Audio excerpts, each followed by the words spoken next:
Alrighty guys, Sony stock has plunged $10 billion after PlayStation 5's sales forecast fell $25 million to $21 million.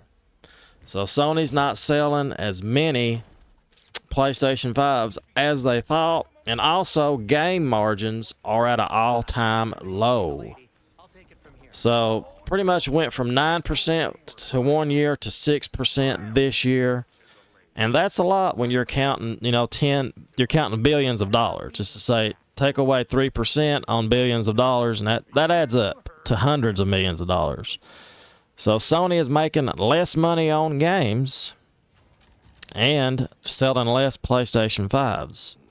I'll have the link to the full article in the description below.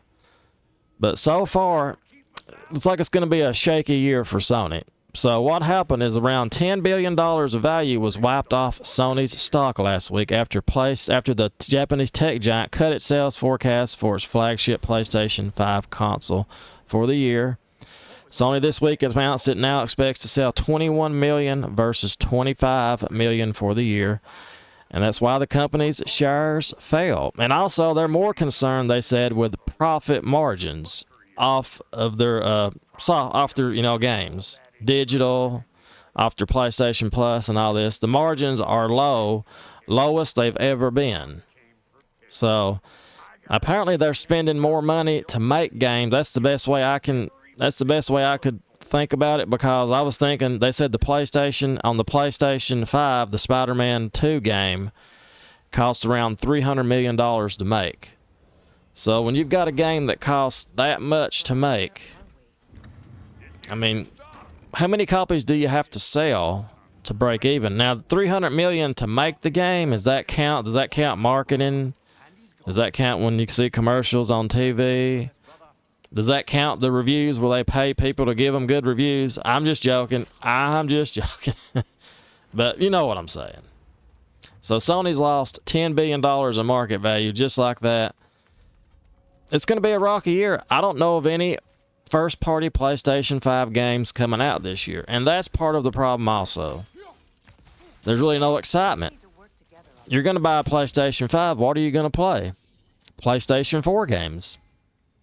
You're going to play cross-gen games, God of War. It's cross-gen. So, I think that's the biggest deal. And their margins are so low now.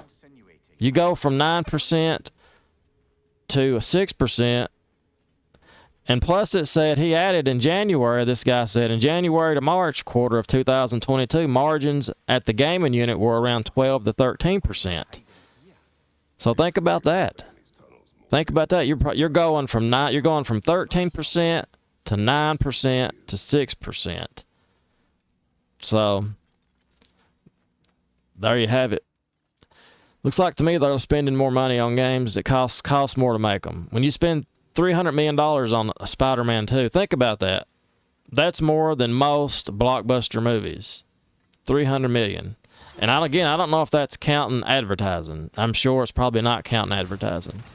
So, I mean, there you have it, people. It's going to be a rocky year for Sony after they lost $10 billion after its PlayStation 5 sales forecast has been cut. So it's pretty shocking to me. I don't know about you. I thought they were a lot healthier than this. But I guess if you don't put out games, you're not going to see no results. So anyway, guys, that's the story. As always, the link to the full article is in the description. Give this video a thumbs up. We'll see you guys, as always, next time. Have a great day now. Toodles!